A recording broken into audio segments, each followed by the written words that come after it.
I mean, I've been pretty vocal about how much I love Tax, and it's a big part of the reason why I do what I do. You know, he was one of the guys that was on the come up when I really found podcasting. Yeah, he was on the Loudspeakers Network, you know, which was my guy Combat Jack and Alex Moreau.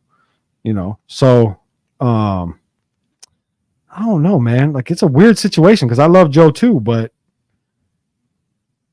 I guess for anybody that doesn't know, I mean, I don't even remember exactly what happened, but Joe said something a few podcasts ago about, God damn it, I should have wrote notes on this because I don't even remember what the initial issue was. But he said something. It was I didn't catch it because I didn't know that, you know, there was any problems between them two. Well, I don't think that there was. It was similar to kind of like what Joe's got going on now with how he said he didn't like the Cardi and Megan song. Oh yeah. You know, they're talking about he's trash, and it's like, no, he's just giving an opinion. And it was similar. Whatever he said, I don't remember what he said. Chief, you remember what he said?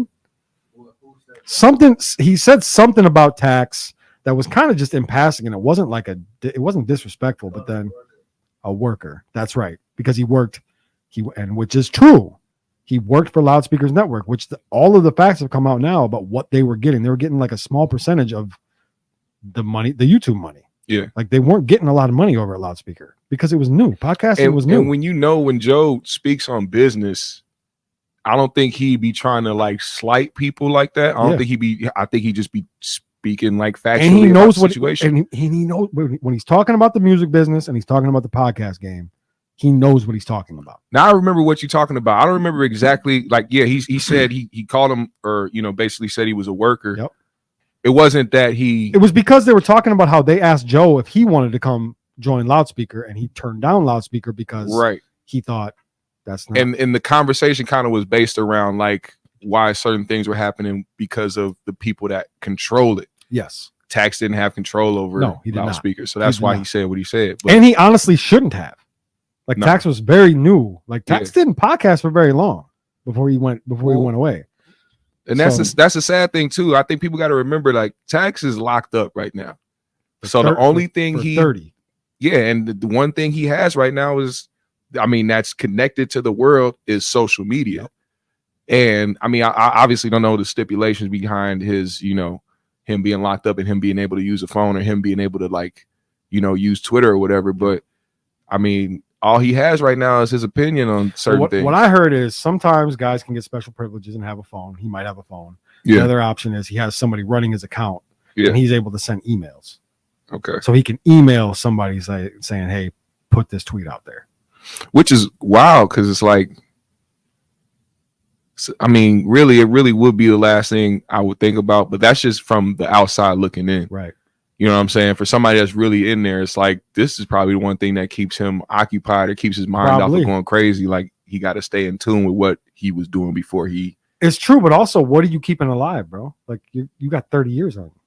That's another thing, though. It's not like you're about to keep your motion for 30 years and then get out and start the Taxstone podcast again. Right. You know what I'm saying? Like, but then that's also if he does the actual full 20. Does the 30, yeah. You know what I'm saying? I mean, I don't know, but essentially at the root of it was Joe, again, words getting him in trouble. Yeah. Right. Calling him a worker that sounds disrespectful. I don't think he meant it disrespectfully. I think it was just the truth. But then Tax went off, and I don't even remember what he said. Do we have can we pull up the tweet?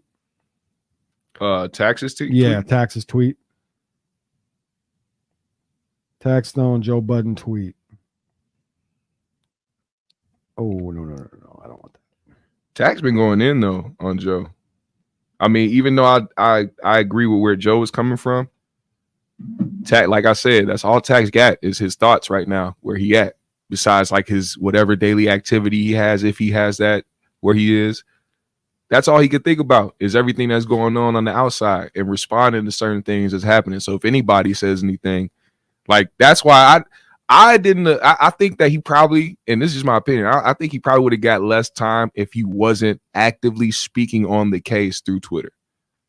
I honestly feel that way. I think because of how he was saying things to the public and how he was forming everything, because I mean, if I'm his lawyer, I would definitely want him to shut the hell up on social media talking about the case at all.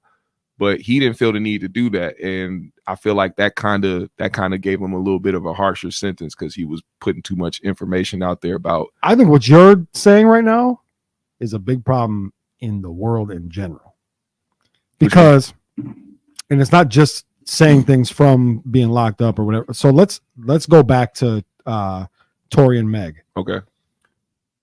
I just started that documentary today. Meg honestly tried to shoot Tory bail. If you remember. Yes.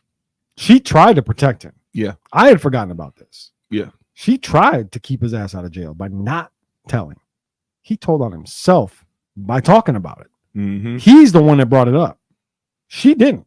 And then finally she snapped and was like, all right, I'm sitting down with Gail. And guess Tory why? shot me. And guess why? Guess why they both did that?